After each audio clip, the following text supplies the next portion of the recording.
Hello friends, welcome to Gargi classes. Rajasthan art and culture में Rajasthan literature अपना part चल रहा था, जिसका पार्ट 3 आज डिस्कस करेंगे।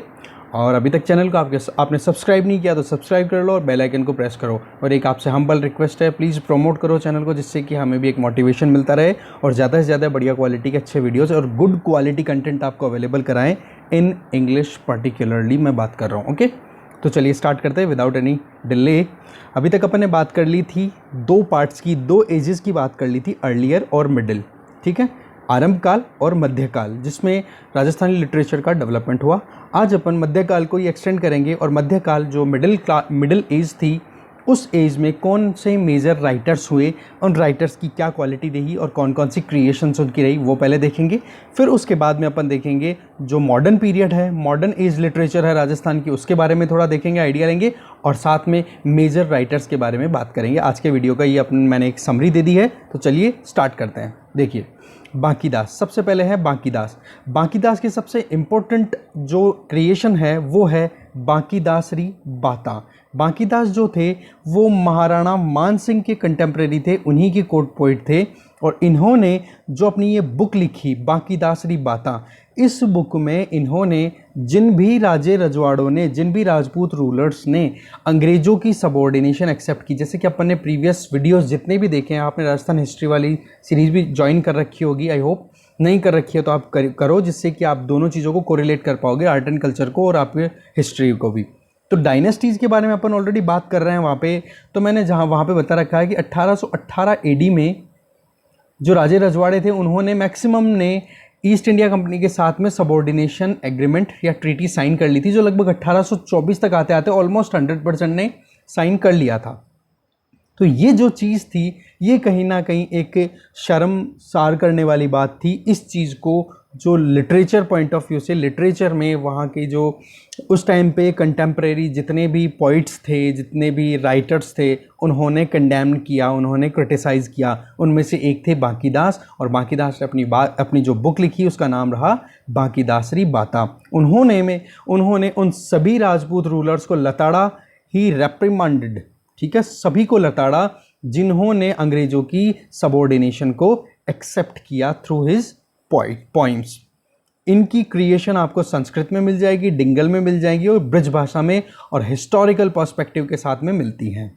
ठीक है, तो ये इंपॉर्टेंट बातें थी बांकीदास से रिलेटेड। नेक्स्ट है पृथ्वीराज राठौड़। इन्हें हॉरेस ऑफ डिंगल भी कहा जाता है और इनका जन्म हुआ था बीकानेर में 1606 AD में। इनकी क्रिएशन जिसमें सबसे इंपॉर्टेंट आती है पृथ्वीराज राठौड़ की वेली कृष्ण रुक्मणीरी। ठीक है, इसको 5वां वेद भी बताया गया है और 19वां पुराण भी बताया गया है, अलग अलग राइटर्स के द्वारा, अलग अलग स्कॉलर्स के द्वारा। इनकी राइटिंग में वीर रस, श्रृंगार रस और डिवोशन, इन तीनों का आपको टच मिलेगा। साथ में इनके द्वारा लिखी गई जो एक बुक थी वो थी गंगाल हरी। कंगाल हरी नहीं, गंगाल हरी। तो एक तो हो गए वेली कृष्ण रुक्मणीरी और एक ये गंगाल हरी। और इस वेली कृष्ण रुक्मणीरी को मैंने बहुत डिटेल में बताया हुआ है। अकबर के कंटेम्प्रेरी जो किंग रहे थे, राव जैतसी के बाद में उसका बेटा कल्याणमल, और वो उनके बारे में, तो उसी के टाइम पे मैंने सारी डिटेल वहाँ पे बताई हुई है। वहाँ पे जाके आप बीकानेर के राठौड़ों में जाके देख सकते हो अच्छे से। इनका जो मेन कमांडिंग एरिया था वो था राजस्थानी लैंग्वेज। राजस्थानी में इन्होंने बहुत ज़्यादा लिखा। इनके बाद में नाम आता है चंद्रबरदाई। चंद्रबरदाई ये राजस्थानी पोइट ही थे। इनको मतलब कहते हैं ना कि सिरमौर कहा जाता था राजस्थानी लिटरेचर का।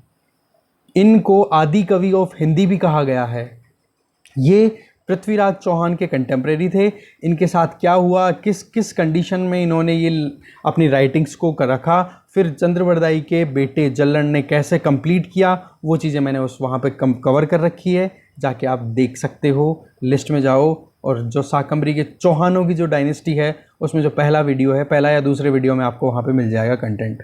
ठीक है, चौहानों के बारे में जो राजस्थान हिस्ट्री की, और जो प्लेलिस्ट हैं उन सभी प्लेलिस्ट के डिस्क्रिप्शन बॉक्स में लिंक गिवन है, वहाँ पर जाके आप देख सकते हो, अगर आपके पास में प्लेलिस्ट सेक्शन में जाने का टाइम ना हो तो। ओके, चलो ये मजाक कर रहा था मैं, आगे बढ़ते हैं अपन। इन्होंने पृथ्वीराज रासो एक बुक लिखी जो कि अपने आप में बहुत ही अद्भुत अमर क्रिएशन है, इमॉर्टल क्रिएशन है, जिसमें वीर और श्रृंगार रस का कहीं ना कहीं टच मिलता है। चंद्रवरदाई की जो जितनी भी क्रिएशंस थी उनमें स्पेशलिटी रहती थी पिंगल लैंग्वेज की। अब यहाँ पे हो सकता है आपको प्रीवियस वीडियोस में कहीं ना कहीं कंट्रोवर्सी मिले कि मैंने प्रीवियस वीडियो में बताई थी डिंगल किसके लिए, पृथ्वीराज रासो की, और यहाँ पर बता रहा हूँ पिंगल। तो देखो आपको ज़्यादा फोकस करना है पिंगल पे, ये ध्यान रखना है पिंगल टच इनके ज़्यादा रहा है, क्योंकि अपन ज्योग्राफिकली अगर थोड़ा कॉन्सेप्चुअली समझने की कोशिश करें तो राजस्थान का ये अरावली वाला जो रीजन है, सॉरी मैंने अरावली गलत बना दी थोड़ी सी, 1 सेकेंड, हाँ अभी ठीक है। ये देखो ये राजस्थान में अरावली वाला जो रीजन है, इसके वेस्ट में तो आपको डिंगल प्रेवेलेंट मिलेगी और ईस्ट में आपको मिलेगी कौन सी, पिंगल। और वो भी रही सही में अजमेर वाला रीजन जिसका टच कहीं ना कहीं मत्स्य रीजन या फिर ब्रिज रीजन से है। तो ब्रिज रीजन का जहाँ पे इन्फ्लुएंस आ जाता है राजस्थान में, तो वो लैंग्वेज कौन सी कंसिडर हो जाती है, पिंगल। तो पृथ्वीराज रासो मेनली टच किसका मिलता है, पिंगल लैंग्वेज का। प्रीवियसली जो था उसको करेक्ट कर लेना आप, ओके। फिर नेक्स्ट राइटर है जयानक, ये भी पृथ्वीराज चौहान थर्ड के ही कंटेम्प्रेरी थे। इन्होंने संस्कृत में बुक लिखी जिसका नाम था पृथ्वीराज विजय।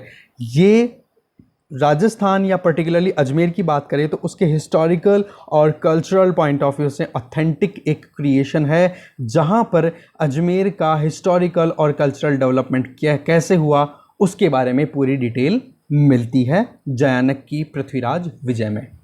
नेक्स्ट राइटर वो हैं पद्मनाभ।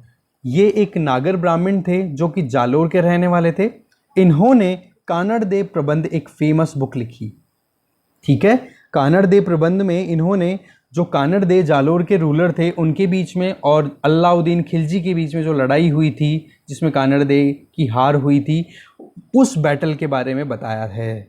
साथ में कानड़ देव के बेटे कौन, वीरमदेव, जिसको वीरभद्र भी हो सकता है कहीं आपको लिखा हुआ मिले, तो वीरमदेव और अलाउद्दीन की बेटी उनके बीच में जो रिलेशन था, जो एक स्टोरी निकल के आती है जिसकी वजह से लास्ट में अलाउद्दीन खिलजी इस वीरमदेव का सर काट करके लेके जाके अपनी बेटी को देता है और उसकी बेटी फिर यमुना नदी में कूद करके समाधि ले लेती है, मतलब सुसाइड कर लेती है, सती बन जाती है। तो वो सारी स्टोरी अपन ने ऑलरेडी बात भी कर रखी है, वहाँ पे जाके देख सकते हो, ठीक है। चौहानों के अंदर नाडोल वाले चौहान जो थे, नाडोल जालोर के चौहान जो थे उनमें, ठीक है।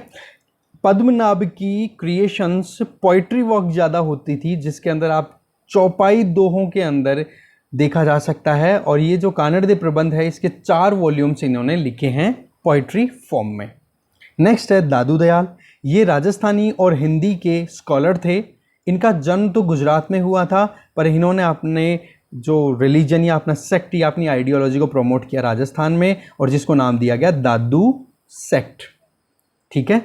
इनकी सीट जो रही वो रही कहाँ पे, नरैना। ये है जयपुर, जब आते हैं आप अजमेर और जयपुर के बीच में लोकेटेड है, तो जयपुर के नियर नरैना में यहाँ पे इनकी सीट है। इनके डिसाइपल्स, इनके फॉलोअर, इनके शिष्यों ने दादू दयालरा दुहा नाम से एक क्रिएशन लिख रखी है, जिसमें जो सेंट पोइट्री होती है, संतों की जो काव्य शैली होती है, उसका कहीं ना कहीं इन्फ्लुएंस यहाँ पर, उसकी कहीं ना कहीं टेंडेंसी अपने को फील होती है दादू दयालरा दुहा में, जो कि दादू दयाल के शिष्यों द्वारा लिखी गई थी। नेक्स्ट है ईसरदास बारेट। ये इनका जन्म हुआ था मद्रेस गांव, मालानी रीजन ऑफ मारवाड़। मारवाड़ के मालानी रीजन के मद्रेस गांव में हुआ था। और इन्होंने जो बुक्स लिखी उनमें इंपॉर्टेंट थी हाला झालारी कुंडलियाँ, हरिरस, देवयान और गुण आगम। ये 4 इंपॉर्टेंट क्रिएशन है, हाला झालारी कुंडलियाँ, हरिरस, देवयान और ये क्या आपका क्या है, गुण आगम। ये इंपॉर्टेंट बुक्स है। इसके बाद में आसो बारेट, इनका जन्म भी यहीं पे मद्रेस विलेज में हुआ था 1506 एडी में।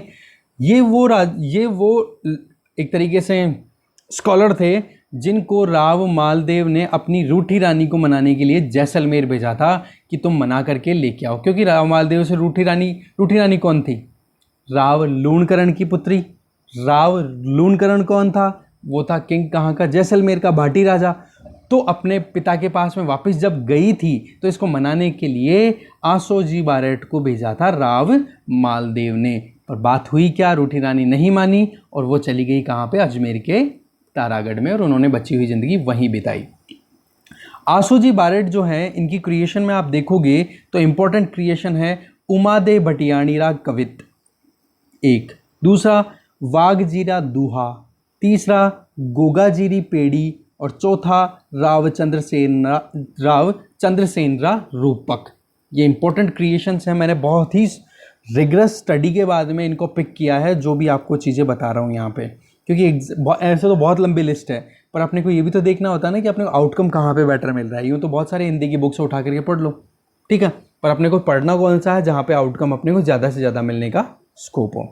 रत्ना खाती, ये आपने जो स्टोरी सुनी होगी नानी बाईरो मायरो, जो नरसिंह मेहता से संबंधित है। उनकी बेटी नानी की यहाँ पे उसकी शादी होती है नानी के यहाँ पे, तो वो भात भरने का जो स्टोरी है वो पूरी है। इसको एक फोक पोइट्री फॉर्म में शो किया है रत्ना खाती ने, ठीक है। तो इसको नरसिंह मायरो भी आपको कहीं लिखा हुआ मिल सकता है, जो नरसिंह जी अपनी बेटी नानी के यहाँ पे भात लेके जाने वाले होते हैं।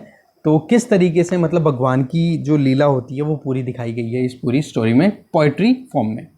तो इस तरीके से जो मिडिल एज थी वो अपनी कंप्लीट होती है। अब अपन बात करते हैं development of Rajasthani literature in modern age. Modern age की बात करेंगे। देखो, अपन ने क्लासिफिकेशन शुरू में देखा था, जिसमें ये देखा था कि राजस्थानी लिटरेचर का अगर मॉडर्न एज को देखोगे तो वो शुरू होता है लगभग 1857 AD। 1850s के बाद में शुरू हो जाता है और फिर वो टिल डेट आता है। इसको अपन ने दो पार्ट्स में डिवाइड किया था। एक तो बिफोर इंडिपेंडेंस, तो 1947 तक हो जाएगा, 1857 से 1947, और फिर बाद में 1947 टिल डेट, ये अपना हो जाएगा पोस्ट इंडिपेंडेंस वाला सेगमेंट। तो इसको अपन कंबाइंडली स्टडी करेंगे, अलग अलग नहीं डिवाइड करेंगे, पर वो एक क्लासिफिकेशन समझने के लिए कई बार कहीं यूज हो जाता है। राजस्थानी लैंग्वेज इस एज में आते आते डिंगल लैंग्वेज जो थी, जो बेसिक लिटरेरी एक्टिविटीज़ जो होती थी, उससे कहीं ना कहीं डिसोशिएट अलग होना शुरू हो चुकी थी, और एक सिंपल और नॉर्मली लोकल एक कॉमन मैन को समझ में आ जाए ऐसी लैंग्वेज बन चुकी थी। इसका मतलब अभी तक जो लिटरेचर केवल चारणों के हाथ में था, चारण ट्रेडिशन जो चल रहा था, वो अब लिटरेचर कहीं ना कहीं कॉमन पीपल ओरिएंटेड हो गया, एक सामान्य आदमी भी समझना शुरू हो चुका था। अब यहाँ पर मैं आपको थोड़ा सा वर्ल्ड हिस्ट्री से कोरिलेट करूँगा, इंटरेस्टिंग हो जाएगा। देखो, वर्ल्ड में भी आफ्टर इंडस्ट्रियल रेवोल्यूशन, जो एक तरीके से रेनेसा ये हुए थे, इंडस्ट्रियल रेवोल्यूशन जो आया था, रिफॉर्मेशन प्रोसेस जो हुए थे वर्ल्ड हिस्ट्री में, जब अपन यूरोपियन हिस्ट्री की बात करते हैं वहाँ पे, तो वहाँ पर भी शुरुआत में तो क्या होता था कि जो राइटर्स थे वो कहीं ना कहीं जो रूलिंग पार्टी थी, रूलर्स जो हुआ करते थे, उनके इर्द गिर्द ही अपनी क्रिएशन लिखा करते थे। फिर जैसे जैसे एक नॉर्मल आदमी, उसका जब प्रमोशन हुआ, इकोनॉमी जो थी वो ज़्यादा डोमिनेट होके बाहर आने लगी बजाय कि लड़ाइयों के, तो उन परिस्थितियों में एक कॉमन मैन को भी से मिलने लगा, उनकी भी रिप्रेजेंटेशन आने लग गई। चाहे वो आप पेंटिंग्स में देख लो, पेंटिंग में भी कॉमन कंडीशन, बाजार का क्या हाल था, वो परिस्थितियाँ देखने को मिलती थी। पहले भगवानों से रिलेटेड, जीसस या फिर मैडोना, इनसे रिलेटेड, या फिर कोई किंग के या कोर्ट से रिलेटेड जो पेंटिंग्स थी वो मिलती थी। तो कहने का मतलब उसका इन्फ्लुएंस, उन चीज़ों का इन्फ्लुएंस, क्योंकि इंग्लिश रूल हमारे यहाँ पर भी चल रहा था, तो वो इन्फ्लुएंस हमारे यहाँ पर भी कहीं ना कहीं देखा गया कि जब चारण ट्रेडिशन, जब चारण जो राजपूत कोर्ट्स में बैठा करते थे, उन्होंने राजपूतों को प्रेज करने के लिए उनसे रिलेटेड उनकी आसपास की ज़िंदगी को ही नरेट किया अपनी स्टोरीज़ में। उन चीज़ों से थोड़ा सा हट करके अब कॉमन पीपल को भी रिकग्निशन मिलना शुरू हो गया था लिटरेचर में। कब? मॉडर्न राजस्थानी लिटरेचर में। ओके, ये जितनी भी क्रिएशन हुई मॉडर्न राजस्थानी, वो एक नॉर्मल लैंग्वेज में लिखी गई, और वो थी प्रोज के अंदर, ना कि पोइट्री। अब पोइट्री में तो क्या सेंस निकालने पड़ते हैं, और वहाँ पर आपको बहुत रिगरस स्टडी की ज़रूरत होती है। जबकि आपके सामने कोई पैराग्राफ फॉर्म में अगर कोई चीज़ लिखी हुई है, एक स्टोरी टाइप जैसे न्यूज़पेपर में लिखा हुआ हो, तो वो ईजी टू अंडरस्टैंड होती है। ओके, तो कॉमन मैन की अप्रोच होना शुरू हुई कि नहीं? राइट। इसमें जैसे एकांकी, जैसे सिंगल एक्ट प्ले, किसी एक पर्टिकुलर सिस्टम के ऊपर एक पूरा सीन उठाया, उसी को एक्सप्लेन कर दिया, तो वहाँ पर कॉम्प्लेक्सिटीज़ कहीं ना कहीं रिड्यूस होना शुरू हो गई थी। स्टोरीज़ लिखनी शुरू कर दी, एक के बाद में दूसरे के बाद में जो एक सीन क्रिएशन होता है वो चीज़ें होने लग गई, तो एक कॉमन मैन की अप्रोच होना शुरू हो गई थी। साथ में नेचर को पिक्चराइजेशन मिलना शुरू हो गया, नेचुरल इश्यूज़ को, नेचर कितनी ब्यूटीफुल है, कैसा इवेंट है, कैसा माहौल है, वो चीज़ें कहीं ना कहीं स्टोरी के थ्रू लिखी जाने लग गई। और साथ में गानों का लिखा जाना भी शुरू हो चुका था इसी एज के टाइम पे। देखने वाली बात यह है कि जैसे ही कॉमन मैन का हुआ तो कॉमन मैन में जो डाउन ट्रोडन या फिर जिनको हरस किया गया हुआ है एंशियंटली हिस्टोरिकली, डाउन ट्रोडन सेक्शन जो थे, या जिनको कास्ट डिस्क्रिमिनेशन का सामना करना पड़ा, जिनको क्लास, रिलीजन का तो खैर उस टाइम इतना नहीं होता था, पर हाँ 1857 के बाद में रिलीजन का कहीं ना कहीं सामने आने लग गया था। तो कैसे भी करके जो डिस्क्रिमिनेशन का सामना की हुई सोसाइटी का जो सेक्शन था, उनको भी लिटरेचर में जगह मिलना शुरू हो चुकी थी जब मॉडर्न एज आई राजस्थान में लिटरेचर पॉइंट ऑफ व्यू से। अब मेजर राइटर्स की बात करें मॉडर्न एज में तो उनमें थे सूर्यमल मिश्रण। इनका जन्म बूंदी में 1815 एडी में हुआ और इनकी जो क्रिएशन थी उनमें से थी वीर सतसई, बलवाद विषाद, वंश भास्कर, राम रंजाट, दातु रूपावली, सतीरासो, छंद मयूख। ये इंपॉर्टेंट क्रिएशंस हैं, आपको देखनी पड़ेगी, याद रखनी पड़ेगी, एग्ज़ाम में पूछ ली जाती हैं। और इनमें वीर सतसई और वंश भास्कर ये तो बहुत ही ज़्यादा इंपॉर्टेंट है, इनके बारे में क्वेश्चन तो पूछे जाते हैं। वीर सतसई जो थी वो अपने आप में एक पोइट्रिकल फॉर्म में थी जिसमें ट्रेडिशनल पोइट्री को टच दिया गया और लैंग्वेज थी डिंगल।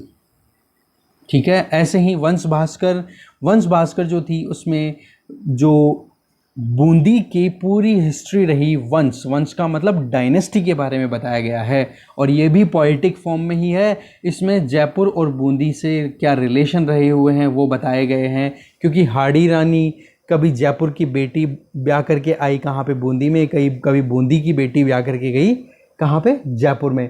तो इनका जो रिलेशन था वो क्या अप्स डाउन्स हुए, और बूंदी और जयपुर के रिलेशन में ही कहीं ना कहीं मराठाओं का इन्वेजन भी होना शुरू हो जाता है।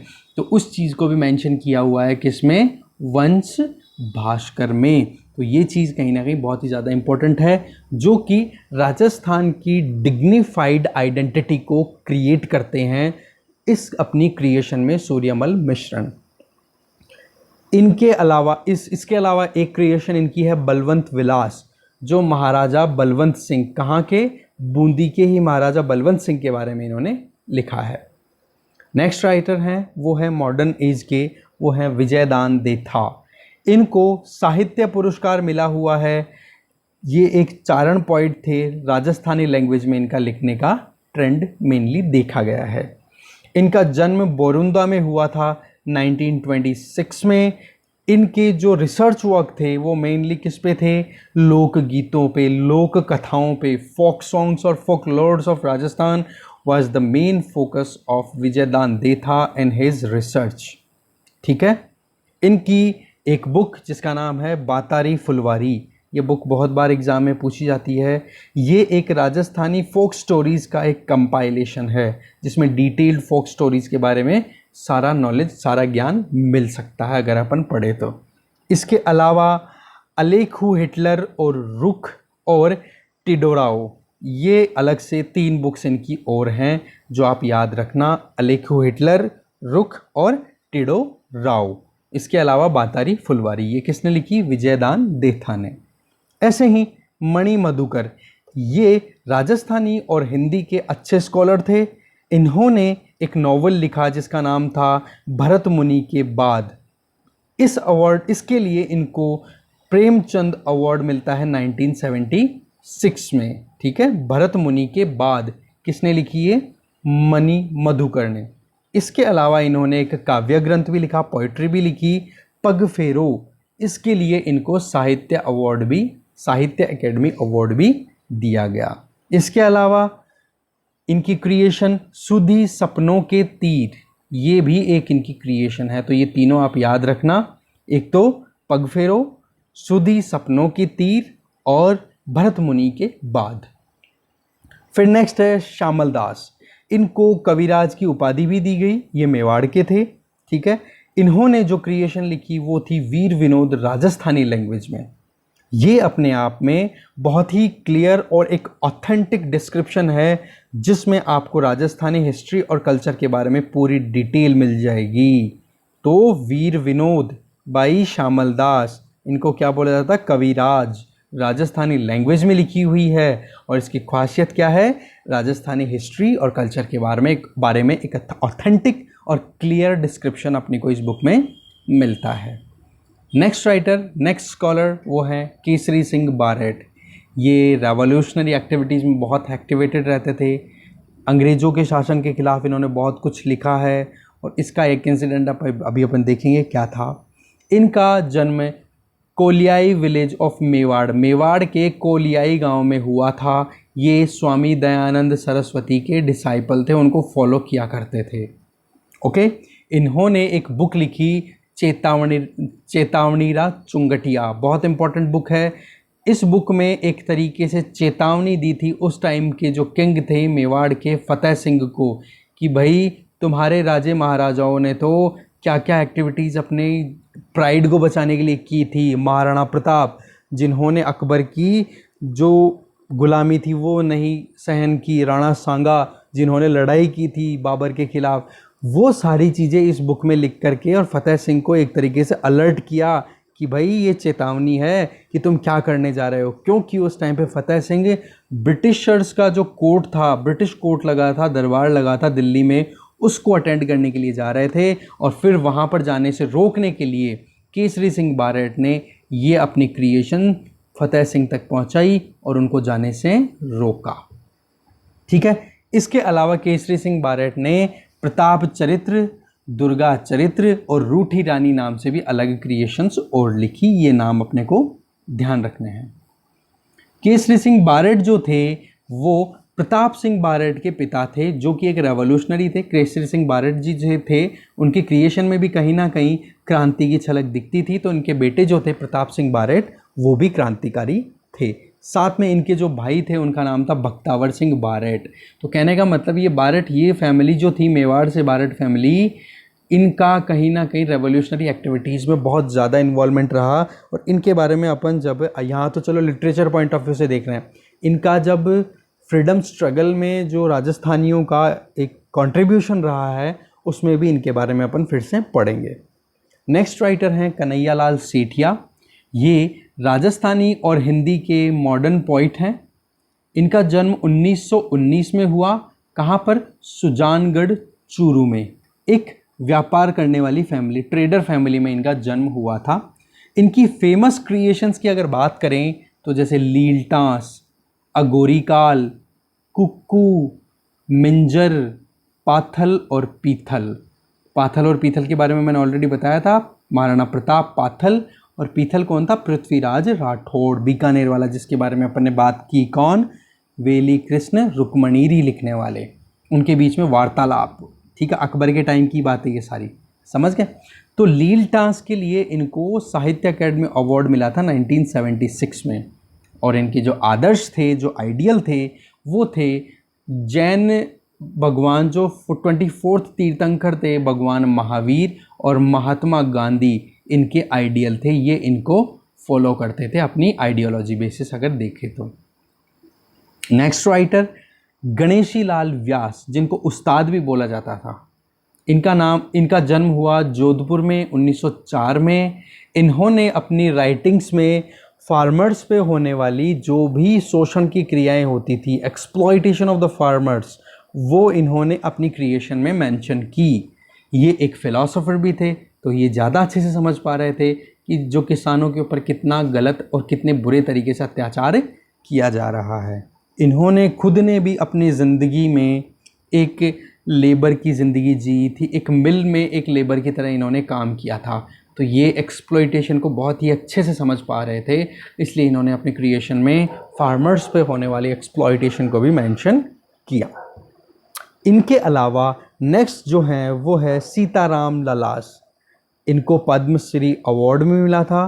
पद्मश्री अवार्ड के अलावा ये राजस्थानी में फेमस स्कॉलर रहे हैं। इन्होंने राजस्थानी शब्दकोश, that means Rajasthani dictionary compile की है।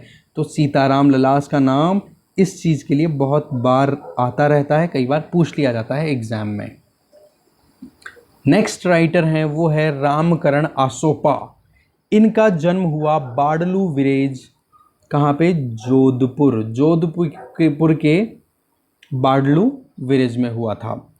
इनका राजस्थानी, संस्कृत और हिंदी तीनों लैंग्वेजेस में इनकी कॉम्पोजिशन मिल सकती है। और उनमें से अगर इम्पोर्टेंट देखें तो राजरूपक, नैन सीरी ख्यात, सूरज प्रकाश, बांकीदास ग्रंथावली, रजियारा दुहा और मारवाड़ी ग्रामर भी इन्होंने लिखी। तो ये ध्यान रखना है, मारवाड़ी ग्रामर तो किसने लिखी? रामकरण आसोपा ने, जबकि राजस्थानी जो डिक्शनरी है वो लिखी सीताराम ललास ने। ये नाम थोड़े से आपको ऑफ लग सकते हैं पर आते हैं इन पे बेस्ड एग्जाम में क्वेश्चंस। फिर नेक्स्ट और लास्ट राइटर, अगर इम्पोर्टेंट राइटर्स की बात करें एग्जाम पॉइंट ऑफ व्यू से, वैसे तो बहुत बड़ी लिस्ट है पर मैंने इम्पोर्टेंट्स को ही पिक किया, इसीलिए उन्हीं की बात अगर अपन करें तो ठीक रहेगा। तो लास्ट है कर्णीदान बारेट। इनका जन्म 1925 में फेफाना विलेज ऑफ श्री गंगानगर में हुआ। इनका पोइटिक वर्क था, उनमें आप देखोगे इम्पोर्टेंट था गांधी बाबो, गांधी जी के बारे में, आदमीरा सिंह, आदमी कितनी ताकत लगा सकता है किसी भी काम करने से, और झरझर कंथा और जिंडियो, ऐसे करके ये बुक थी इनकी। 4 इंपॉर्टेंट क्रिएशन पोइटिक फॉर्म में, गांधी बाबू, आदमीरा सिंह, झरझर कंथा और जिंडियो। इसके अलावा इन्होंने एक नॉवेल भी लिखा जिसका नाम था मंत्रीरी बेटी, मंत्री की बेटी कहने का मतलब, ठीक है। तो इस तरीके से आज अपन ने बात की है मिडिल एज और मॉडर्न एज में इंपॉर्टेंट राइटर्स कौन है, वो इस तरीके से ये सारा कंप्लीट होता है। अब एक वीडियो और डालूंगा जिसमें कुछ इंपॉर्टेंट बुक्स को स्पेसिफिकली अपन पिक करेंगे जिनका कई बार मेंस में क्वेश्चन पूछ लिया जाता है कि इस बुक पे 2 नंबर या 5 नंबर में आप डिस्क्रिप्शन लिखो। तो वहाँ पर अपन थोड़ी बुक्स को पिक करेंगे, एक वीडियो और आएगा, ऐसे करके लिटरेचर अपना ऑलमोस्ट कंप्लीट हो जाएगा, ठीक है। तो चलिए, thank you very much for watching this video.